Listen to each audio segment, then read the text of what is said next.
श्रीमद् भगवद गीता गीता का 7 श्लोक 5। गुरु न हत्वा ही महानुभाव श्रेयो भोक्ताम वैश्यमपि ही लोके अत्वार्थ कामस्तु गुरु नेव भुंज्य भोगा रुदि प्रगिदान। ऐसे महापुरुष को जो मेरे गुरु हैं उन्हें मारकर जीने की अपेक्षा इस संसार में भीख मांगकर खाना अच्छा है।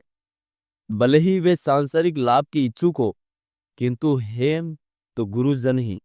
यदि उसका वध होता है तो हमारे द्वारा भोग्य प्रत्येक वस्तु उसके रक्त से सनी होगी।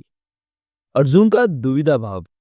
अर्जुन रणभूमि में खड़े हैं, सामने अपने गुरु द्रोणाचार्य, भीष्म पितामह और अनिल संबंधी है।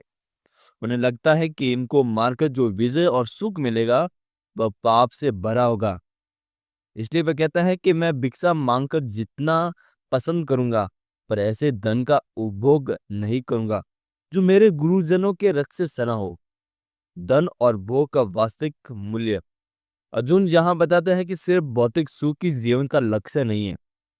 अगर धन अधर्म से मिले तो वह रुधिर प्रदीप्त यानी कि रक्त से सना हुआ है और वह पाप के समान है। इसे आत्मा अशांत रहती है, चाहे बाहर से सुख सुविधा हो। गुरु और संबंधियों का महत्व।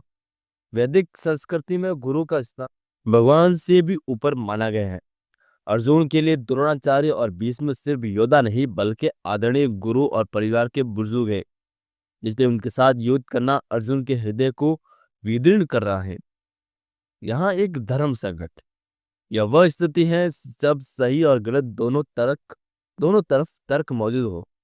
अर्जुन को लगता है कि लड़ना भी गलत है और न लड़ना भी। यही कारण है कि वह बार बार युद्ध से पीछे हटने की बात कह रहा है।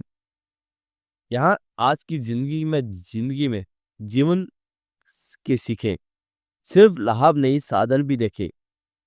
किसी भी सफलता या धन को पाने से पहले सोचे क्या यह सही तरीका से अर्जित है। अगर साधन गलत है तो परिणाम चाहे चमकदार हो, भीतर से खोखला होगा। नैतिकता बनाम लाभ। कभी कभी जीवन में ऐसे निर्णय लेना पड़ता है जिसमें नैतिकता और व्यक्तिगत लाभ टकरा जाते हैं। सही इंसान वह है जो नैतिकता को चुनता है, भले ही वह व्यक्तिगत लाभ कम हो। सम्मानजनक जीवन। अर्जुन कह रहा है कि भिक्षा से जीना भी मंजूर है, लेकिन अपमानजनक पापपूर्ण सुख नहीं चाहिए। यह हमें सिखाता है कि स्वाभिमान और आत्मसंतोष बाहरी सुखों से ज्यादा मूल्यवान है। भावनाओं में बहकर सही गलत निर्णय करना कठिन होता है। अर्जुन भी इस समय भावनाओं में